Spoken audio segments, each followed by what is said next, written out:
আজকে বানিয়ে নিচ্ছি লইটা মাছের তেল ঝাল। কার কার লইটা মাছ ভালোবাসে প্লিজ কমেন্টে জানিও। কে কীরমভাবে রান্না করে প্লিজ জানিও। আমি লইটা মাছটা আলু দিয়ে রান্না করছি, তাই লইটা মাছটা প্রথমে ভালো করে পরিষ্কার করে ধুয়ে নুন মাখিয়ে রেখে দিয়েছি। এরপর কড়াইতে তেল গরম করে আলুটা ভাজতে দিয়েছি। আলুটা একটু আমি মোটা করেই কেটেছি, তো আমি ভাজতে দিয়েছি। ভাজার সময় আলুতে অল্প একটু নুন আর একটু হলুদ দিয়ে আলুটা ভাজবো। আলুটা ভালো করে চাপা দিয়ে দিয়ে আমি ভেজে নিয়েছি, প্রায় দেখে লাল লাল হয়ে এসছে।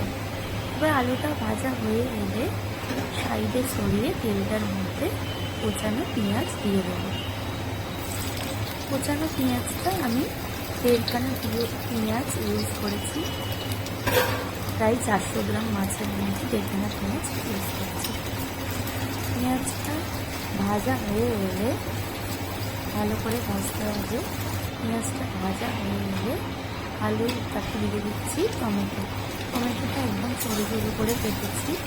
টমেটোটা আলু পেঁয়াজের সঙ্গে ভেজে নিচ্ছি। এইভাবে ভালো করে ভেজে ভেজে ভাজতে হবে। ভাজাটা প্রায় হয়ে এলে আমি মশলাগুলো অ্যাড করব। মশলার আগে আমি একটু আলুতে নুন দিয়েছিলাম, এরপর যতটা নুন লাগবে ততটা আমি দিয়ে দিচ্ছি। আপনাদের পরিমাণ মতো নুন দেবেন। তারপর আদা রসুনের পেস্ট দিচ্ছি। আদা রসুন কাঁচা লঙ্কা আমি পেস্ট করেছি, কাঁচা লঙ্কা একটা দিয়েছি। পেস্ট করে আমি নাড়াচাড়া করছি ভালো করে কষানোর সময়। আগে মশলাটা আমি কষানোর আগে আমি আদা রসুনটা ভালো করে একটু ভেজে নিচ্ছি, যাতে কাঁচা গন্ধটা চলে যায়। এরপর আমি মশলা ইউজ করছি জিরে গুঁড়ো, তারপর দিচ্ছি ধনে গুঁড়ো, এরপর দেবো হলুদ গুঁড়ো, তারপরে আমি দিচ্ছি শুকনো লঙ্কার গুঁড়ো, খুবই অল্প পরিমাণে দিয়েছি, একদম অল্প দিয়েছি লঙ্কার গুঁড়ো। দেওয়ার পর আমি ভালো করে এবার নাড়াচাড়া করব। নাড়াচাড়া করার পর একটু জল অ্যাড করেছি, যাতে মশলাটা পুড়ে না যায়। এইভাবে একটু নাড়াচাড়া করলে রঙটা আসতে একটু দেরি হবে, কারণ আমি লঙ্কার পরিমাণটা খুবই কম দিয়েছি। দেখো লঙ্কার কালারটা প্রায় চলে এসছে। এরপর নুন মাখানো মাছটা আমি দিয়েছি। আমি মাছটা খুব ভালো পেয়েছি, বেশ বড় বড়ও ছিল আর শক্ত, আর কোনো গন্ধ নেই। আমি একটু সামান্য লেবু মাখিয়ে মাছটার মধ্যে রেখেছিলাম, যাতে একটা ওর মধ্যে একটা গন্ধ থাকে, সেই গন্ধটা কেটে যায়।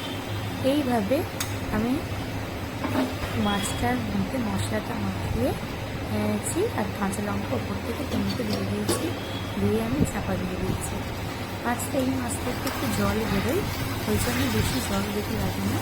এরপর দেখো যে আমি নাড়ছি, মাছগুলো ভেঙে যাচ্ছে।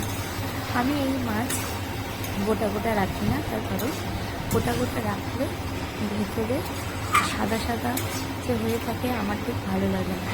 স্পেশাল অনেকেই গোটা গোটা খায়, কার কি ভালো লাগে একটু প্লিজ কমেন্ট করো। আমি মাছগুলো ভেঙে দিয়েছিলাম, ভেঙে দেওয়ার পর দেখো মাছটার কালারটা কত সুন্দর এসছে। আমি অল্প লঙ্কা গুঁড়ো ইউজ করেছি, তাও মাছের কালারটা আস্তে আস্তে আসছে কষাবার সাথে সাথে। আমি আর জল ইউজ করিনি।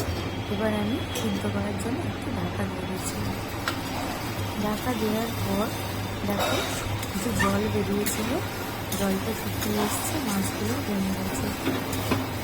এইভাবে আমি প্রায় 10 মিনিট কষিয়ে নিচ্ছি।